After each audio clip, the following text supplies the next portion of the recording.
סליחה? ואז היא אומרת לי, יואו, פליז תגידי שנשארו לכם עוד בכירים. באת בדיוק בזמן, המבצע תכף נגמר, רק עד הניצחון המוחלט וזהו. מה נשאר לכם? יש איזה עוד בכיר שנשאר? בטח, יש לנו מלא חדשים. מה, מי? לרג'יאני? שמחני? לא מאמי, זה סולד אאוט ממזמן.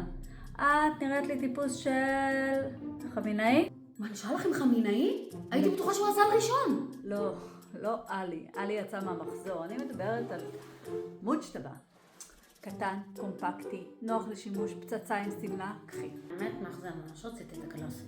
שירזיין, אבו חמציץ. זה חיקויים, את אלה אני יכולה לעשות בתמו בחצי מחיר. אז מתי מגיעה הקולקציה החדשה? אין לדעת. אני יודעת. שמי, יש לנו שובר 1+1. קחי מוג'טבה עכשיו, אני מבטיחה לך, תוך 8 חודשים יש חדשים, או בכירים או בכירות.